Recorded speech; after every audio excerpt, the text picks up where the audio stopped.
Hi, welcome to my channel about robotics, physics technique and embedded systems. This video is focusing on the Arduino Mega2560 and a simulation, pulse amplitude modulation. The question is, does it work ever? Because this board is coming with pulse width modulation, which I've demonstrated in the past. And the question has been, can you do pulse amplitude modulation? And I'm trying to. See my last video where I also started with trying to do it. And in order to show the simulation, I changed to screencast. And the screencast with several elements. To start with, Scilab 611 with the simulation. Nothing has changed here yet. Camera view on the Arduino. Then schematics. Somewhat older than the old setup with all three boards. Not in use right now, but what I found out very recently actually, a new version, brand new, looks quite the same. However, if I take the same simulation, and let me use this one, looks quite the same, right? However, then this happens. I do not see a graph. The simulation, which should depict the pulse with pulse amplitude modulation, is not visible. So I have to find that out. But I'm going to do something else right now. I am going back to and this works out. But like I said before, this is not what I intend to do, because yes, it shows some pulse amplitude difference, but it is more a superposition than it is actual modulation. And I do know there's an example of pulse amplitude modulation present, but that is not with graphs, not with this kind of simulation. So I have to dig into do that. How to do it? That's another question. Looking into pulse amplitude modulation, I find pulse modulation and amplitude modulation. And what I've done so far with these blocks is using a signal generator with a sinusoid and then adding them, because this is sigma for addition.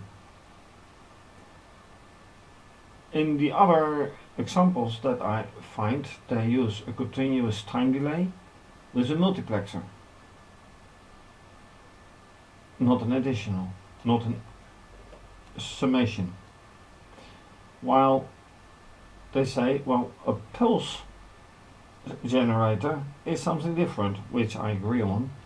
And then you get this one with a phase delay, pulse width and amplitude. Well, that's the point, because then you go into pulse width modulation kind of, except if you say, what is the pulse width?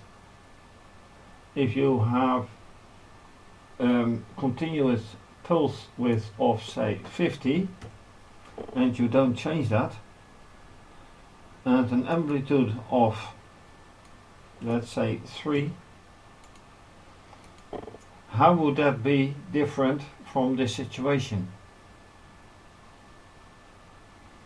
Because the amplitude has to change.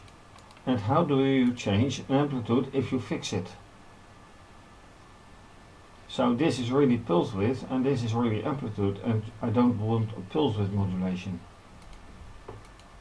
So that is a question that I yet have to answer.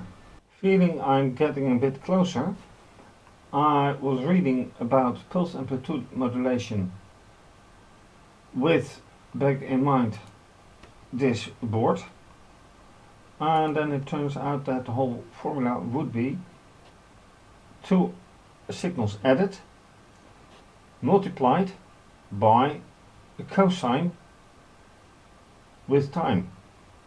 So let's say I connect these with this, and finally this one. That should be an idea, and then I will have to somehow change this for period and amplitude. Well, let's put this in amplitude 3. This I can't change because it is just a cosine, and this is a delay for one initial input 0 and buffer size I'm okay with. Would this be enough? Well, let's just try whatever comes of it.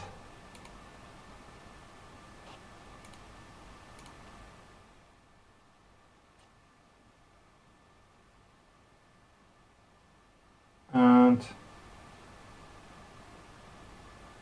I see no graph, or do I? Yeah, I do.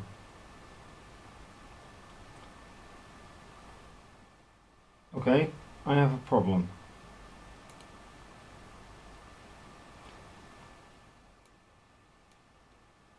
Okay, the problem is with continuous time delay. What's wrong with it? I don't know, but there is a problem with it. Why?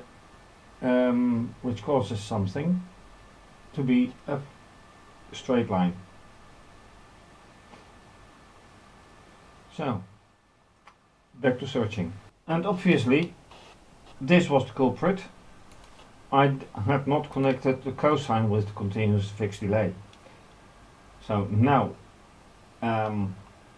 this is the result. Not a nice graph. Well, if you look at it, there are some recognizable sine stuff, but is this what I understand for pulse width modulation? No, this is pulse amplitude modulation. Is that correct? Well, there's a signal, there's a cosine applied. I can't tell, honestly.